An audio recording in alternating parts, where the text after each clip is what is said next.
ॐ श्री परमात्मने नमः। श्रीमद्भगवद्गीता अथ सप्तदशोऽध्यायः।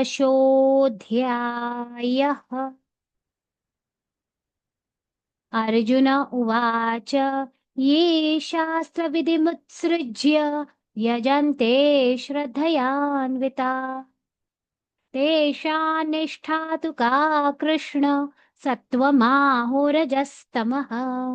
श्रीभगवानुवाच त्रिविधा भवति श्रद्धा देहिनां सा स्वभावजा सात्विकी राजसी चैव तामसी चेति तां शृणु। सत्त्वानुरूपा सर्वस्य श्रद्धा भवति भारत। श्रद्धामयोऽयं पुरुषो यो यच्छ्रद्धः स एव सः। यजन्ते सात्विका देवान् यक्षरक्षांसि राजसाः प्रेतान् भूतगणांश्चान्ये यजन्ते तामसा जनाः अशास्त्रविहितं घोरं तप्यन्ते ये तपो जनाः दम्भाहङ्कारसंयुक्ताः कामरागबलान्विताः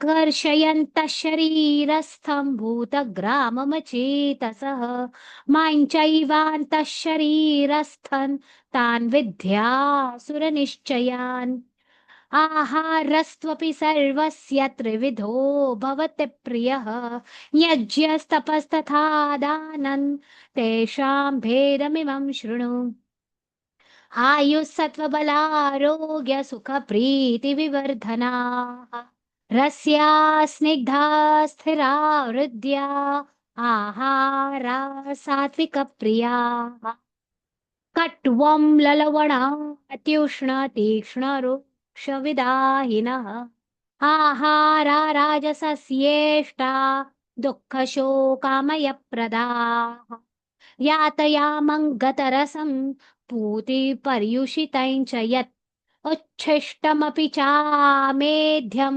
भोजनं तामसप्रियम् अफलाकाङ्क्षिभिर्यज्ञो विधिदृष्टो य युज्यते यष्टव्यमेवेति मनः समाधाय स सात्विकः अभिसन्धाय तु फलं दम्भार्थमपि चैव यत् युज्यते भरतश्रेष्ठ तय्यज्ञं विद्धि राजसम् विधिहीनमसृष्टान्नं मन्त्रहीनमदक्षिणं श्रद्धाविरहितं यज्ञन् तामसं परिचक्षते द्वे देवद्विजगुरुप्राज्य पूजनं शौचमार्जवम् ब्रह्मचर्यमहिंसा च शारीरन्तप उच्यते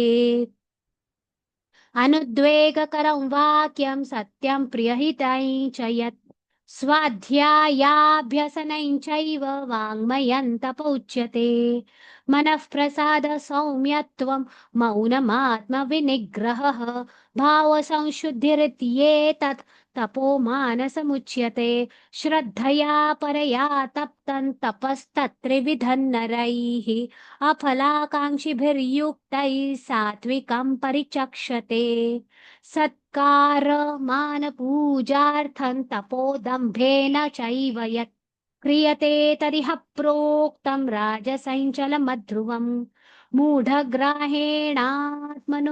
यत् पीडया क्रियते तपः परस्योत्सादनार्थं वा तत्तामसमुदाहृतम् दातव्यमिति यद्दानं दीयतेऽनुपकारिणे देशे काले च पात्रे च तद्दानं सात्विकं स्मृतं यत्तु प्रत्युपकारार्थं फलमुद्दिश्य वा पुनः दीयते च परिक्लिष्टं तद्दानं राजसंस्मृतम् अदेशकाले यद्दानम् अपात्रेभ्यश्च दीयते असत्कृतमवज्ञातं तत्तामसमुदाहृतम् ॐ तत्सदिति निर्देशो ब्रह्मणस्त्रिविधः स्मृतः ब्राह्मणास्तेन वेदाश्च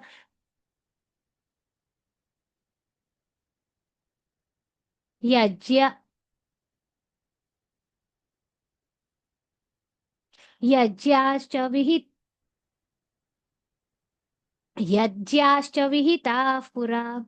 ॐ तत्सदिति निर्देशो ब्रह्मणस्त्रिविधः स्मृतः। ब्राह्मणास्तेन वेदाश्च यज्ञाश्च विहिताः पुरा। तस्मादोमित्यदाहृत्य यज्ञदानतपः क्रियाः प्रवर्तन्ते विधानोक्ता सततं ब्रह्मवादिनाम्। तदित्यनभिसन्धाय फलै यज्ञतपः क्रियाः दानक्रियाश्च विविधाः क्रियन्ते मोक्षकाङ्क्षिभिः। सद्भावे साधुभावे च सदित्येतत् प्रयुज्यते। प्रशस्ते कर्मणि तथा सच्छब्दः पार्थयुज्यते। यज्ञे तपसि दाने च स्थितः सदिति चोच्यते। कर्म चैव तदर्थीयं सदित्येवाभिधीयते।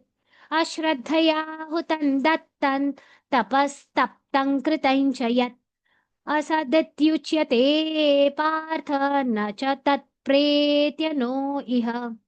ॐ तत्सदिति श्रीमद्भगवद्गीतासु उपनिषत्सु ब्रह्मविद्यायै योगशास्त्रे श्रीकृष्णार्जुनसंवादे श्रद्धात्रय विभागयोगो नाम सप्तदशोऽध्यायः।